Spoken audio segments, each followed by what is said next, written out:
the Roots of the Science podcast with your girl, Anne with an E.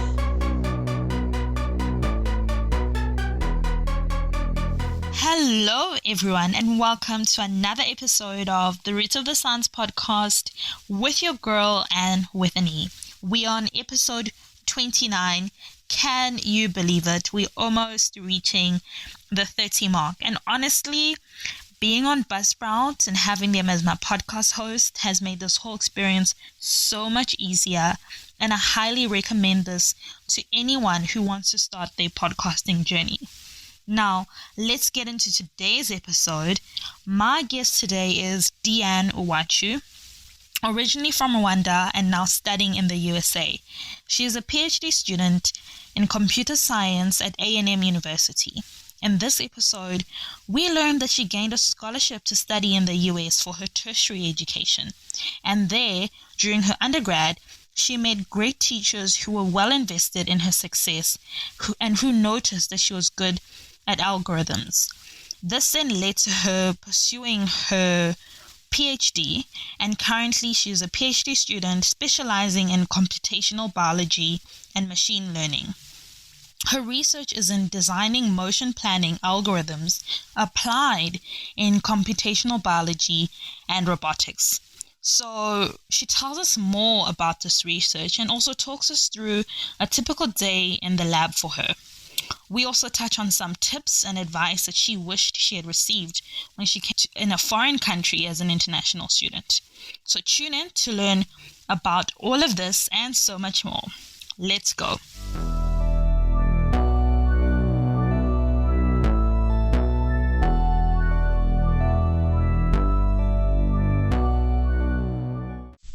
Hi, Diane. Welcome to the show. Thank you. Thank you for inviting me on the podcast. Oh, you're so welcome. I'm excited to talk to you and just to let everybody get to know you more and just to hear about everything that you're doing. Mm-hmm. Yeah, it's a real pleasure.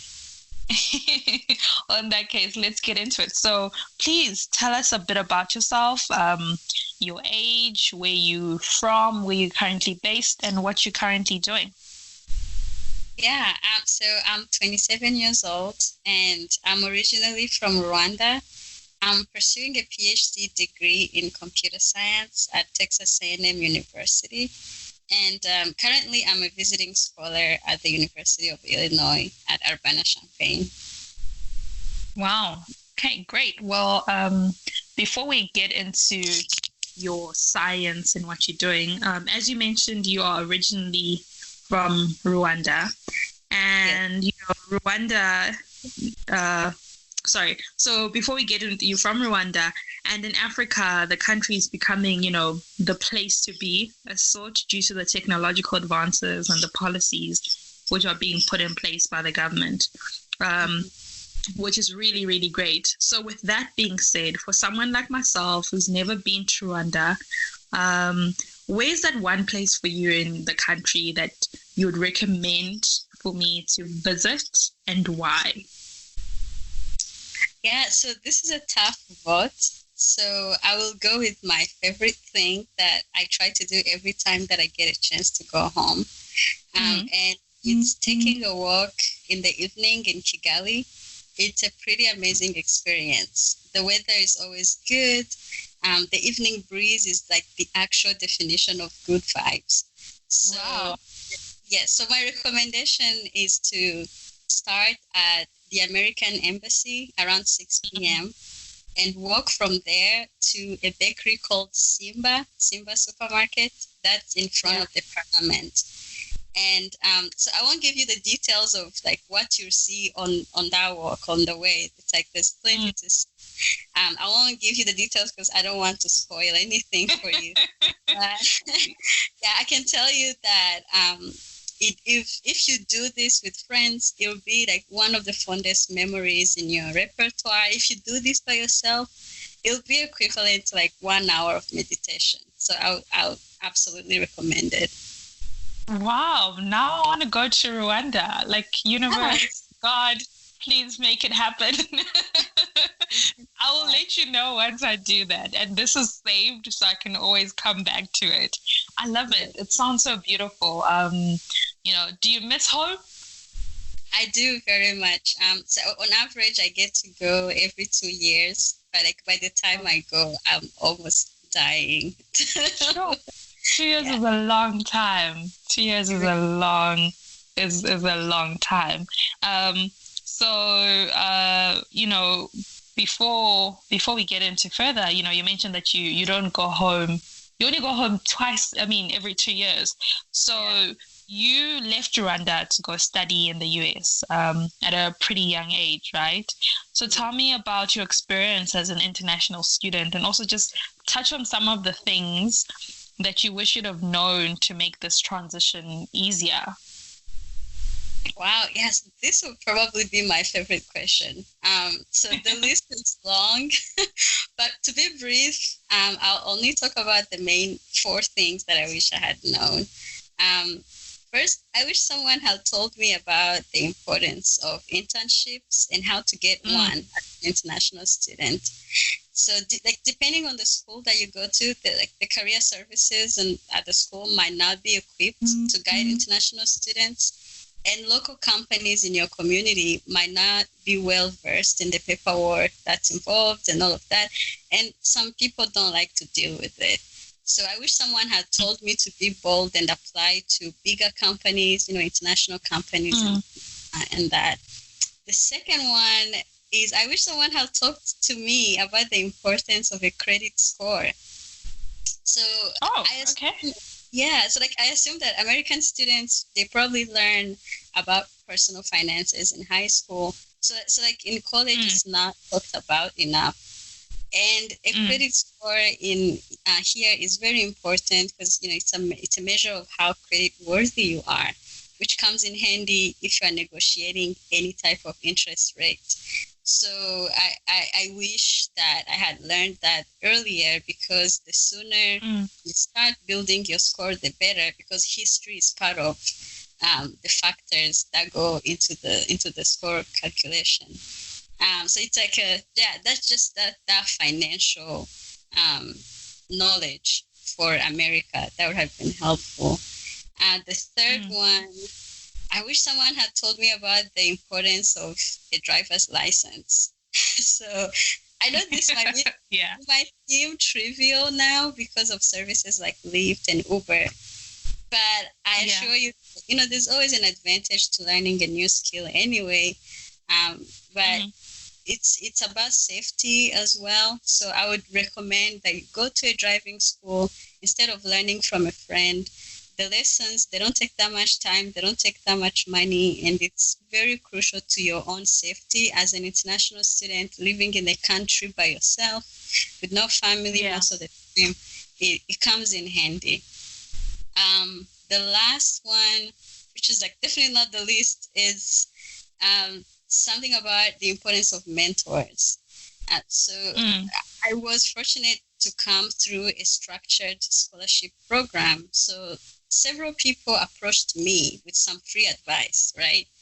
I would recommend that you be proactive about it. If whenever you meet someone whose career matches some of your goals, I would encourage you to step out of your comfort zone and make contact, because there's always something to learn from those kinds of people, and there are so many tips that you actually need to learn, and you won't learn that if you don't connect with the right people. So this will be my top 4, but the list goes on and on. Yeah, no, I can imagine. And like you said, being an international student is a different ball game, and I think most of the people who are local in that country never really take that into consideration. So First of all, you were very brave for coming out on your own, and those are very important things. I like how you mentioned in your first one where you said that the importance of internships. I think there's always that thing of where if you're an international student, there's a lot of red tape that doesn't allow you to get the same access as the local students. I'm also speaking on my own experience here in South Africa as well. because, and like you said, people and the administrative staff don't like to deal with it because it's just yeah. there's just so much. Yeah, there's just so much red tape involved. But yeah, that's some really good lessons, and I hope anybody who's listening can take some notes on everything that you said.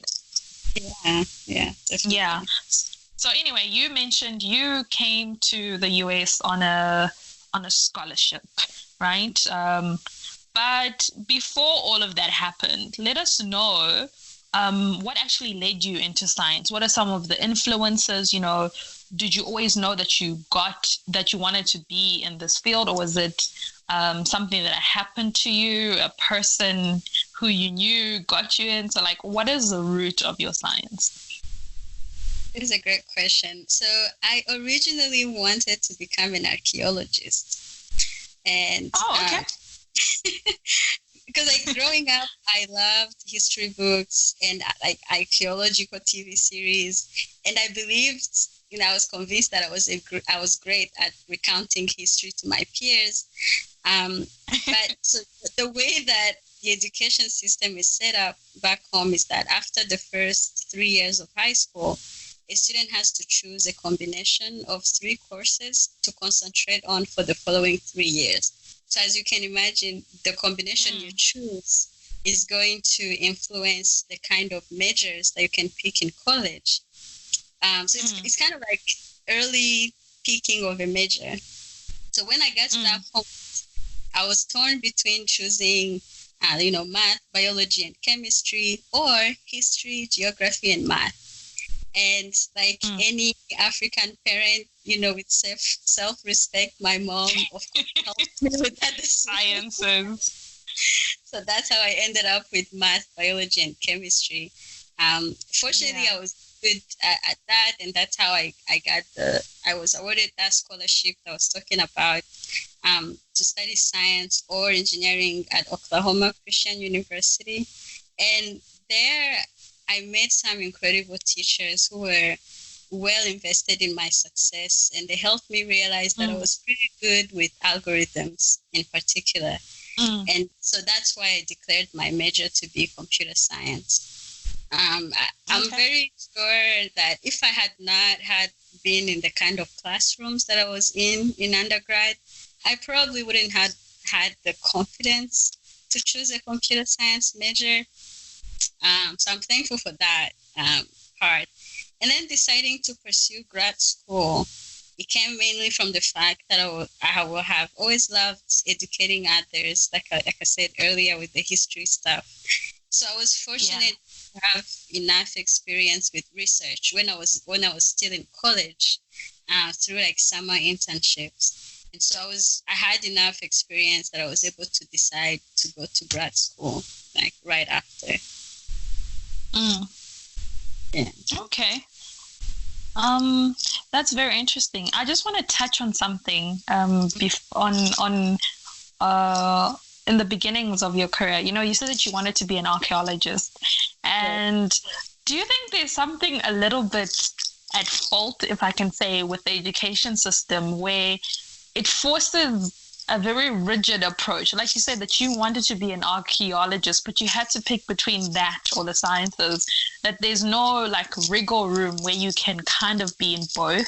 Because I also had that thing as well when I was choosing my majors. And of course, like you said, all African parents tell you maths, physics, chemistry, biology, that's what you have to do.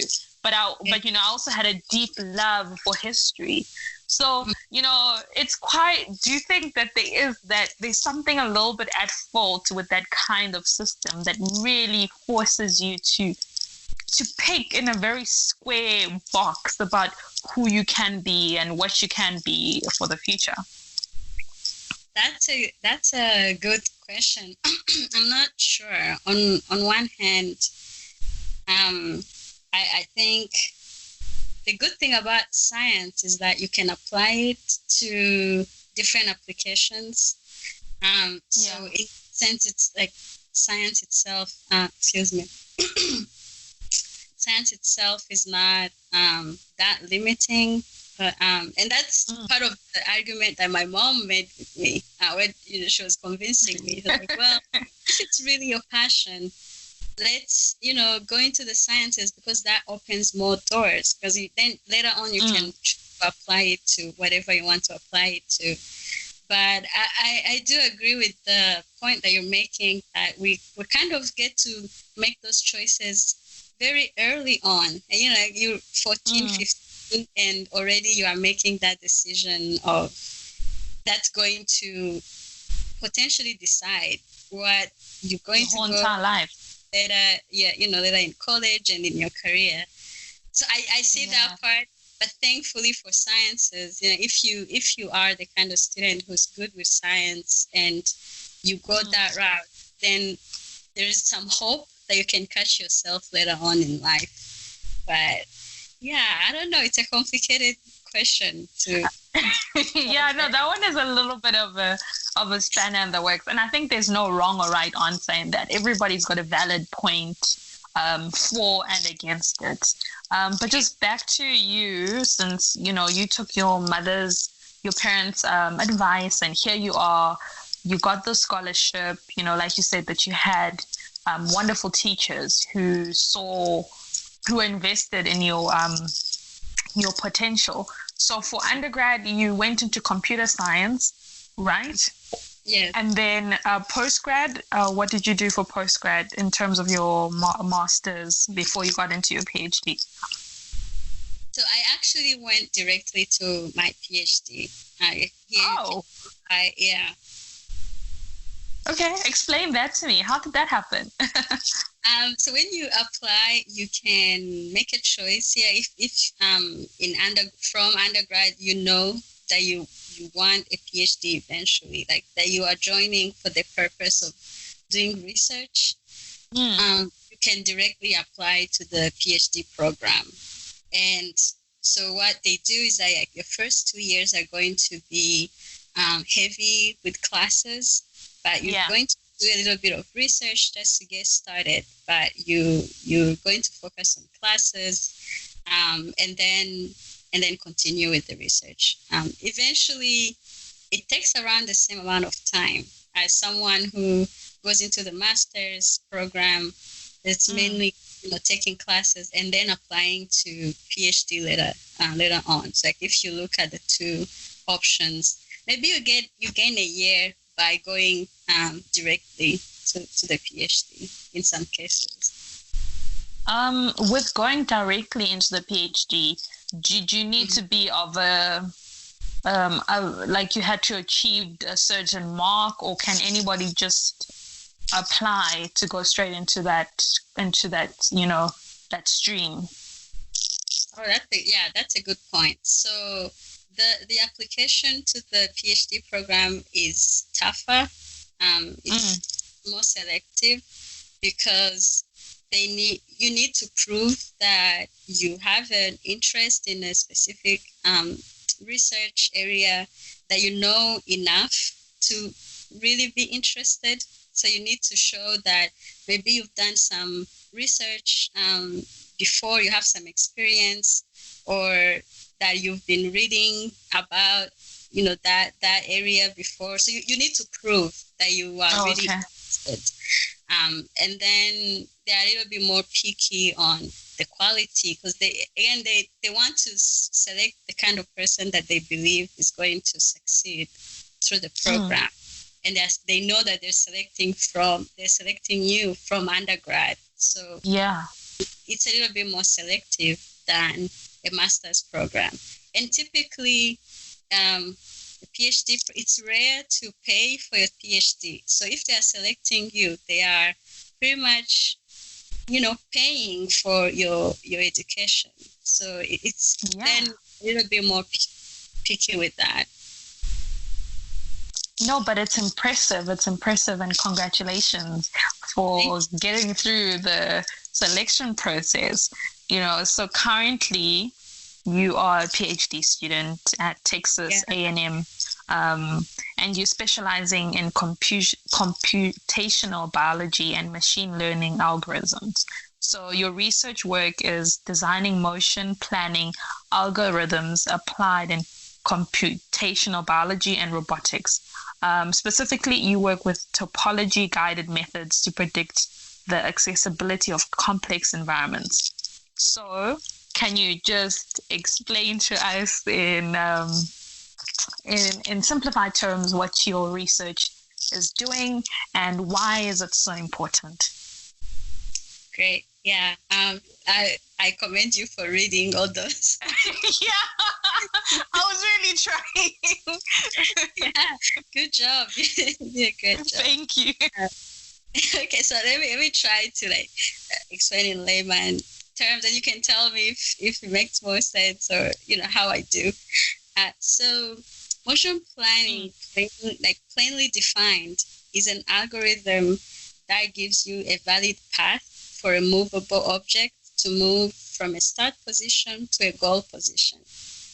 Now, intuitively, from this definition, we imagine robotics and navigation. And yes, motion planning algorithms are used in that way, but they are also used to guide, for example, how specific tasks can be achieved. So like grasping something or assembling different parts and things like that. So these algorithms are quite important in the industry. The second application, which is my favorite application, is in biology. And I'm interested in the problem of how ligands, like drug molecules, for example, interact with proteins in our body. So when they are screening drug candidates, one of the criteria that biochemists look for is that the small molecule called the ligand can be docked into the protein's active site.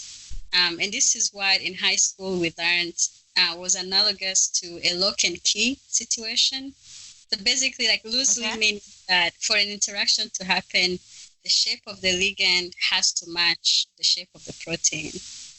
So you can imagine this as a motion planning problem, like I said, in which a ligand is thought of as a moving object or a robot, that's attempting to access the active site of a protein. So in this case, validity or a valid path is based on some calculated energies. And this research is very important because bringing in the speed of computing to the pharmaceutical industry will fasten the drug manufacturing process. And also it'll make it possible to design more specific drugs that can interact with the target protein and not cause side effects by interacting with other non-intended elements. So it is a step in the right direction of personalized medicine and all these great things that we dream of for the future. Yeah. Oh, wow. Interesting. So is this in its advanced stage? Is this being applied in pharmaceuticals currently now, or is it still something that you're planning towards? Oh, yeah. So actually, there are a lot of softwares, for example, that predict protein ligand. It's called binding. So that the interaction between a drug molecule and the protein. So there are a lot of softwares out there that are already starting to emerge that predict protein ligand binding, that predict a binding site. Like if you have a protein that you don't know anything about, there are softwares that can help you predict with a level of confidence, of course, help you predict, where the binding sites might be, based on energies and the landscape. So yeah, it's being used, starting to be used, but there's a lot of work left to be done to improve the accuracy of those predictions, and that's why this research is still needed. Yeah, well, that's very interesting. It sounds like it'll be cutting edge. I love how the world is moving to all of this type of stuff. It's very interesting. So just to give us more of an idea, can you explain to us a typical day for you, for example, in the lab? We can say this before COVID-19 happened. because I think now it's a little bit different.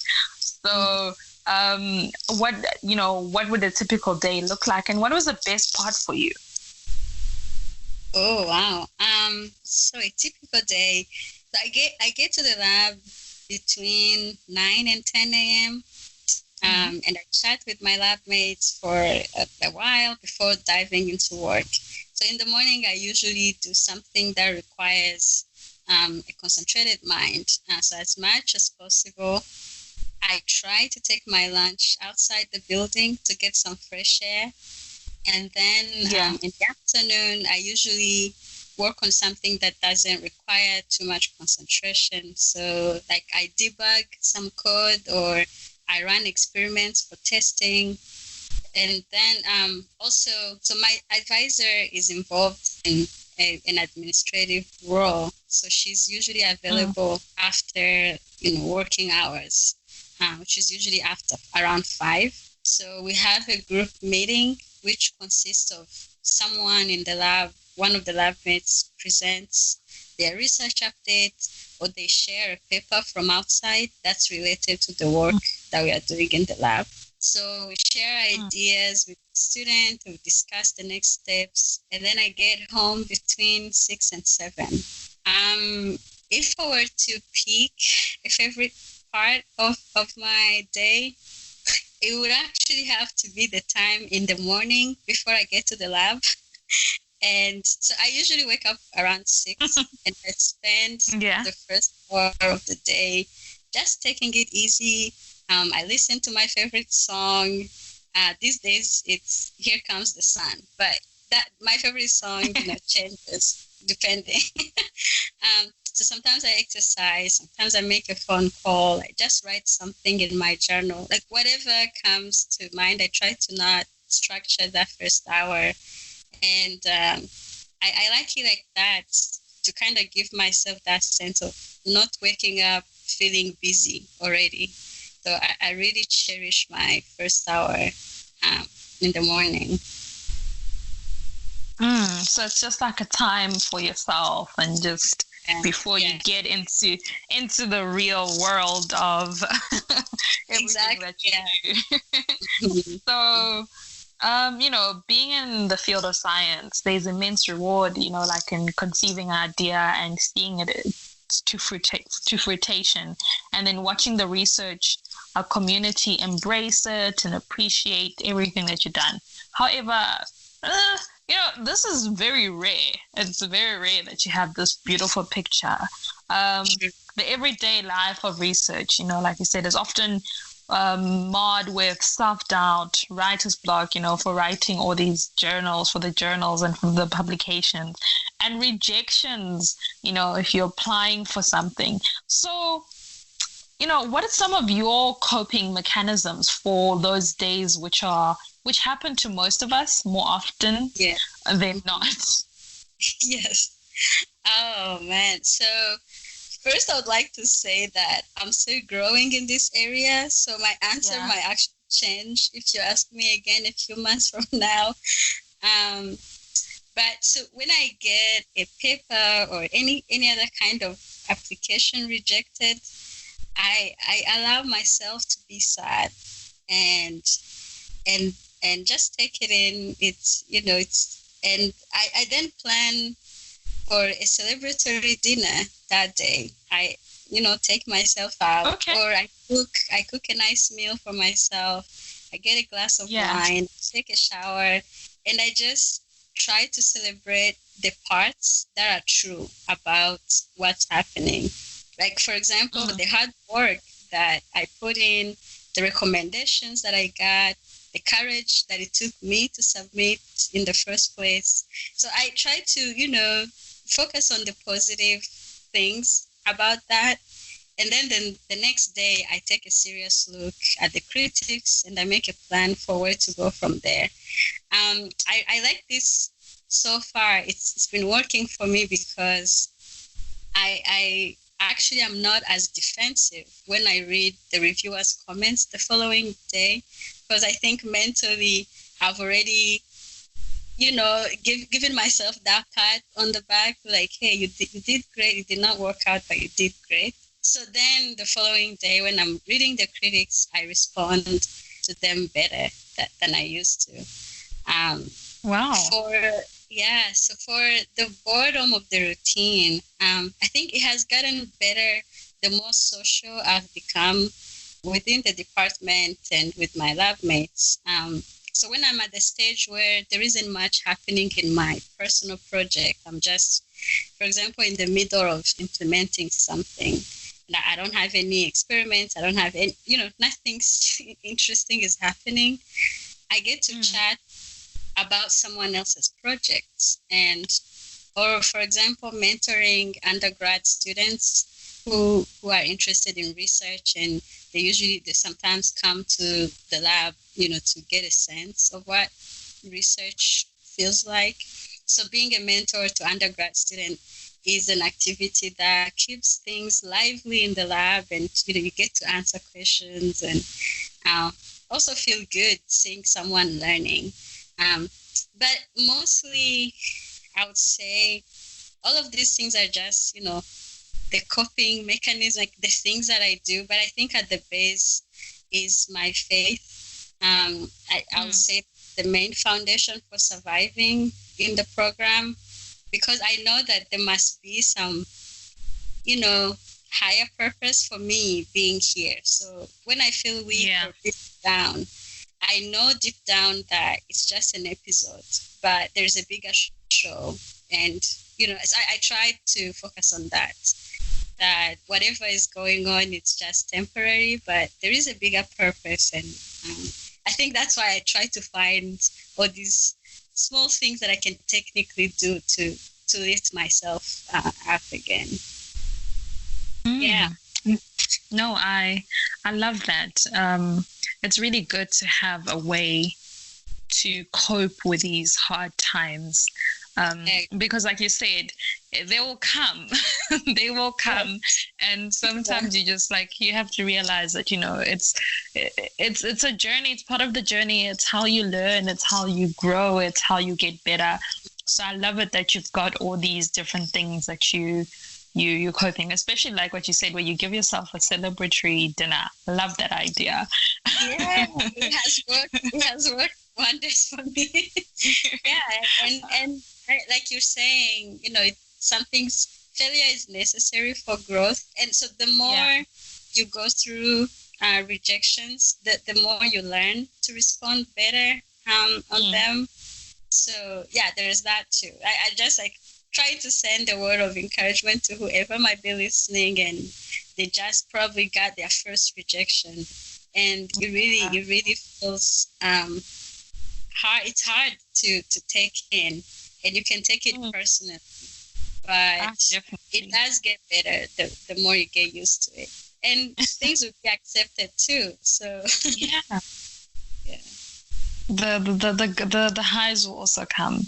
So what's next for you? After you finish the PhD, have you thought that far, or are you still like, I'm just trying to finish? And have you thought about I'm going to stay in academia, continue, in lining with working with the undergrads and your mentorship, or would you like to go work in industry? Wow. So yeah, I have always loved teaching, and I think that's even one of the main motivations that got me into grad school in the first place. So yeah, when I think about myself in the future, down the line, I hope that I'm in some, teaching capacity somewhere. However, by now, I think that I can use a break from academia for I've been in school since forever. So yes, I think my answer is both. I think I can use a break, but I definitely would like to, career-wise. I think I'll be happier teaching or educating in some capacity. No, I understand. So, just to wrap it up for us, to everybody who's listening, what is that final token words of wisdom that you'd love to impart to a young person, or just anybody even in grad school who's going through their studies, who's in STEM, and anybody else who might be interested to get into STEM or into your field particular? What words of wisdom would you like to leave? Wow. So for people who are interested in STEM, I would say give it a try now. I would say it's really worth checking out. Like we're saying, like we see in the news everywhere, STEM is playing a big role in deciding the future and driving us into the future. So one thing that I strongly believe in is that we need more representation in STEM. So wherever you are, like whoever you are, wherever you come from, those people, they need someone to represent them into the future. So not only for yourself, but even for your community, you are needed to at least check it out and see if it's for you. Then it's a win for a lot of people, more than you. I would say if you're interested specifically in research or like taking it further, reach out to researchers around you. Like I said before, I get to mentor undergrads, even high school students sometimes. So there must be around you, there must be a professor or someone who'll be open to take you under their wings and show you a little bit what it looks like. You know, what does research look like for a electrical engineer? What does research look like for computer science? What does a lab look like? Like, I think a lot of, at least for me growing up, I imagined chemistry labs and biology labs. I never thought of, a computer scientist being in a lab. What does that even mean? So the earlier you get to see that, the better. So I would say, reach out to people in your community. If there's a school, if there's a university close by, even if there isn't, ask the adults in the community, and they'll point you to a place, which kind of comes back to the idea of having mentors who could connect you to the right people. For maybe if you're in undergrad and you're already in STEM I would say, make sure that you understand the basics and understand them beyond just getting an A in class. Otherwise, you won't be able to be creative. And research is about creating ideas in any capacity. I can just speak to computer science because that's where I'm at. And like I said before, we design algorithms that guide robotics, that guide, biology, that guide these different applications. But we design these algorithms. And in order to do that, you need to have a strong knowledge base, right? Like understanding of what's already been done and how far are we in general for you to be able to be creative and push a little bit further in that domain. So it's very important to basically focus on your studies and make sure that you are understanding and that you are asking yourself questions and that you are paying attention beyond just getting a good grade. So those are my 3 things for beginners. Just give it a try. Even if you're in high school, I don't know how many high school students tune in to listen to the podcast, but wherever you're at, there's no wrong time to jump into STEM or give it a look. It's worth it.